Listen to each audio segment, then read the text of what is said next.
Welcome back to Just the Facts, y'all. My name is Jimmy, and welcome back to another video. Before we start, make sure you like and comment, share, subscribe. It's really going to help me grow this channel. We are trying to get to 1,000 subscribers, so any type of love, support, engagement will help me out a lot. Sad that we had to make this video, but here we are. Texas ends up losing to Texas Tech in a game that it's kind of emblematic of how we lose every other game, it seems like, pretty much, especially how we lost a lot of games last year. You know, pretty good first half, up at halftime by 1-2 scores. We're in full control of the game. One bad thing goes wrong, we mail it in. The opposing team comes back, wins the game. Every time. Every time. And I think that's became the thing of the Steve Sarkisian era. And there's a bigger issue that I'm not going to blame Sark on. There's a bigger issue surrounding the University of Texas football program. And I want to touch on that in a second. But first, quick rundown of the game and how bad it was. The defensive scheme, I don't like it. I haven't liked it since the Bama game. I don't know why we played different for Bama than we did for UTSA and Tech. We were so soft in coverage. We are letting them find the soft spots in the zone. We're not getting a pass rush. We're not creating turnovers. We haven't created turnovers since ULM, I think. And overall, the defense just looks, I'm sorry to say it, it looks soft. What other way is there to put it? You know, you're not being disruptive against the passer. You're not being disruptive with the receivers. You're not being physical with them. Let them get off the ball easy. Not high pointing the ball. Not making a play on the ball when it's in the air. Not being disciplined. Pass interference. Holding. These are problems we've seen for years now, and they're still unsolved. And it's alarming at this point. And the thing is also, we play no complementary football whatsoever. It's like the offense will play well, but we're giving up points on the other end. And then when our defense finally cracks down, we can't get a first down on the offensive side. So it's like no one can help each other. We can't be just clicking on all cylinders, not once. But most of the time is the defense struggling and the offense having to try to score on every single possession and be as efficient as possible. At some point, it's just not gonna work. It's just not gonna work. You got to get stops on the offensive side. You got to get a first down.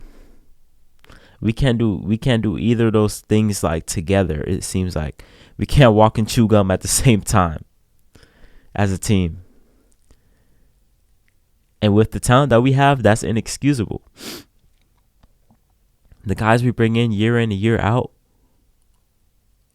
the level of coaches, the coaching staff that we have year in and year out, it's inexcusable to have these type of performances every single year. And what makes me mad the most is letting opposing quarterbacks that are mediocre at best look like Heisman contenders. Donovan Smith looked so good against us. I think in the previous 2 games, he had, 5 total turnovers? We couldn't turn him over once. He looked so comfortable in the pocket. He could do anything he wanted. And there was times he was still missing throws when he was having time to throw and guys were wide open. He was still missing them. He wanted to give us the game.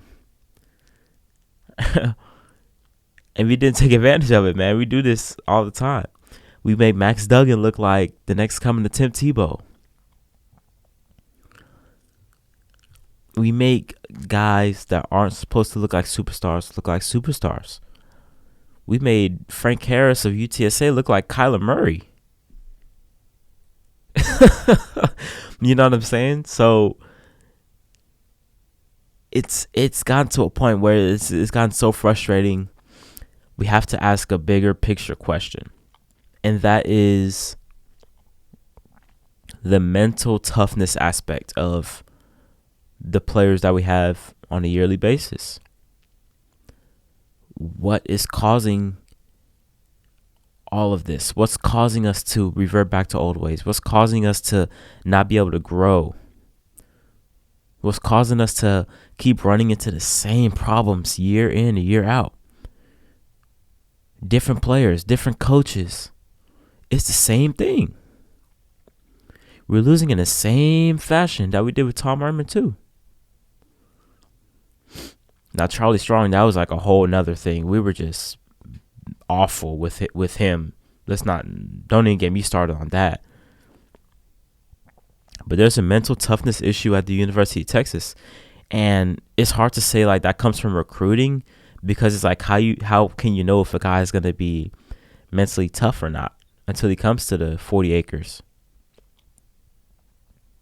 You know, you're looking on the talent on the field. You don't know if he's mentally tough enough, but there's something that happens when these kids go to UT that they just lose all their skills. Like the Monstars took their talent and they can't perform under the bright lights. Now, I've heard some things to where it's like we're recruiting guys that are 4 and 5 stars, but they're in lower classification high schools, or they're playing low quality competition in high school, so it's making them look like superstars and all these great players. And then when they come to Texas and when they're playing with and against guys that are just as good, if not better than them, then they kind of fold under the pressure. That's what I've heard from somewhere. I'm not sure how true that is, at least to me. But something's going on to where our guys just can't put it together. And can we say coaching? Because every coaching staff we've had, it's the same thing. I will give this coaching staff some credit, though. Here's why.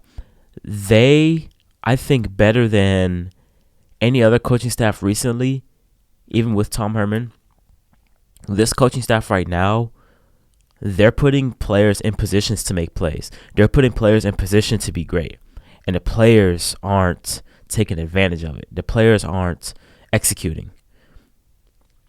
Perfect example. And I don't want to dog on him because I think he's been pretty good overall, but the Alabama game, Ryan Watts on the last possession has Bryce Young one-on-one. PK dials up the perfect blitz from Ryan Watts to come off the corner and take away Bryce Young. The perfect play. Bama is not ready to block it. Free rusher. Missed him. Granted, great play by Bryce Young. Great players make great plays in big moments. That's okay. That's cool. But when are we going to start making those plays? Because we have big-time players. When are those guys going to make big-time plays when it matters the most? That's just one example. We don't know how to win as a team. And that comes from playing complementary football. 1 minute the offense is great and the defense is bad. All of a sudden in the second half, the defense tightens up and the offense can't get a first down. It's always one or the other. It can never be, both sides of the ball playing great. In the Bama game, we saw glimpses of that, but, the outcome. We can't finish the game.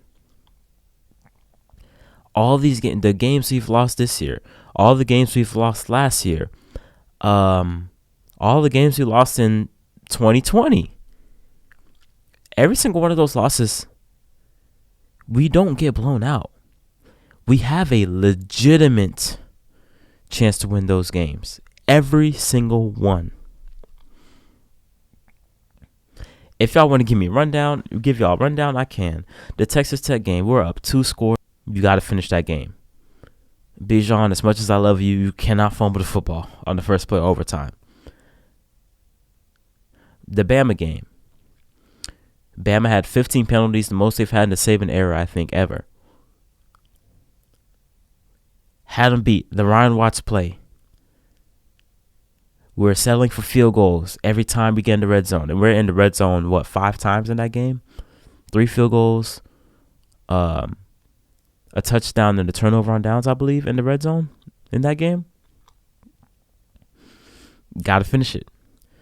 Going back to last year, the Kansas game, we should have won. That shouldn't have been as close as it was. They went for 2 to win the game, whatever. The Iowa State game, we were right there.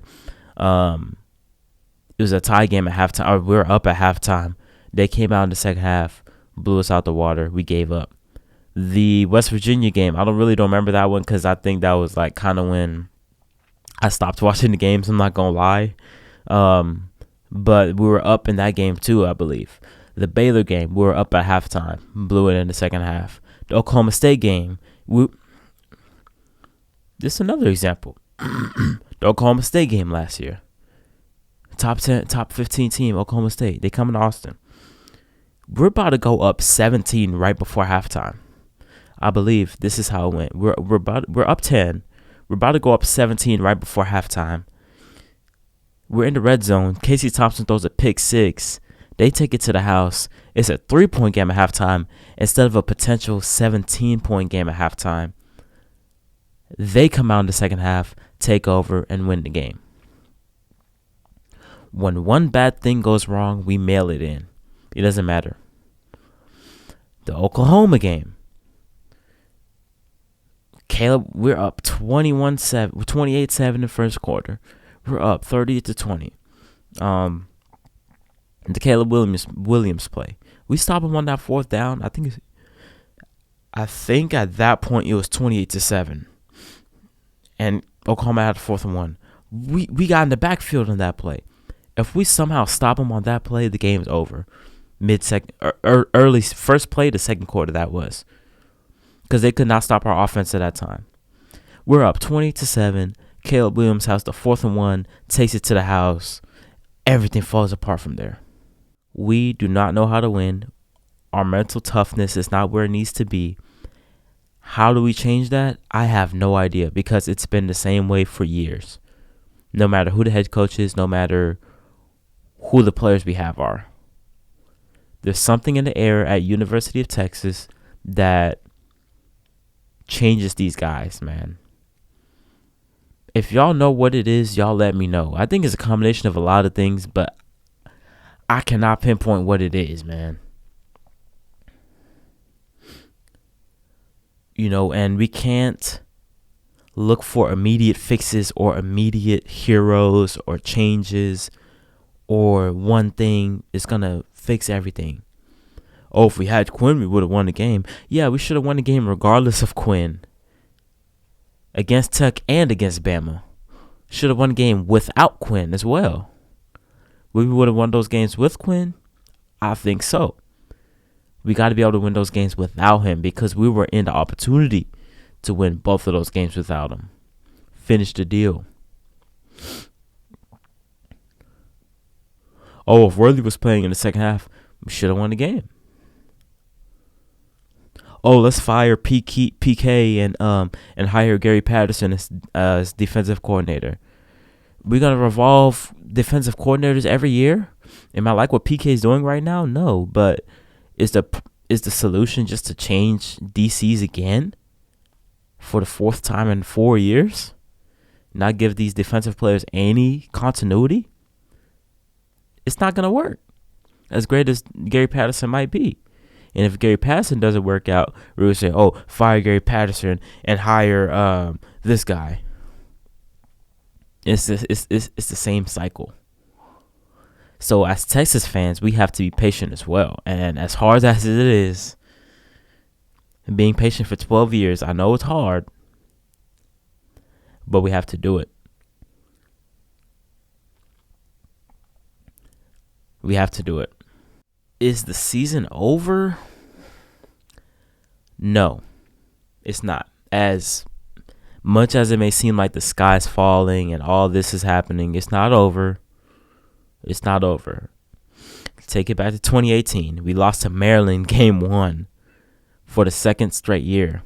And we're like, what's going on? We can't beat Maryland. How are we going to be expected to beat Oklahoma State, or do anything in the Big 12? Well, that was our best year in a decade. That ended up being our best year in a decade plus. And we lost to Maryland that year. We won 10 games that year. We were so good that year, honestly. Almost won the Big 12 championship. So the season is not over yet. What I need to see now is guys not mail it in 4 weeks into the season, 5 weeks into the season, just because we didn't get off to the start we wanted to. Take care of West Virginia. Going to Oklahoma. I know we're going to be up for that game. Hopefully Quinn is back and acclimated by then. And we have a chance in that game every single year. So if we win at versus West Virginia, take care of them. Because if we can't beat Tech, we got to really worry about West Virginia. But if we take care of them, heading into the Oklahoma game, we got a little bit of momentum because they just came off a loss as well the same week we did. And that's going to be a great game. And I believe if we beat Oklahoma, the whole trajectory, the whole mindset of the fan base is going to just shift that much faster. So we have to, as hard as it is, guys, we have to keep our heads up as fans. Because at that point, we're going to be 4-2. We're going to be ranked. And it's going to be like, okay, if you told us we'd be 4-2 halfway through the season, I'll take it. Is it the best thing ever? No, but I'll take it. So we'll see, man. We'll see. I think my 9-3 prediction is gonna go out the window, so that's fine. It's still possible, obviously, technically, but do I think it's gonna happen? No. I see us more as a 7-win team now, but not that I'm really trying to change my prediction.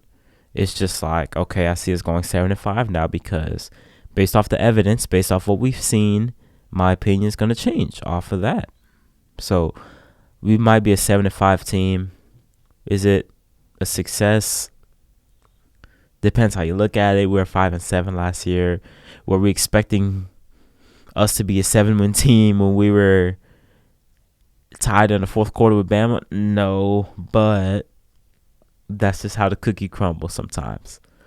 Y'all let me know how y'all feel about Texas. What do y'all think is the biggest issue here at the University of Texas, man? Y'all let me know. Put it in the comments down below. I really want to have a conversation with y'all. So if y'all comment,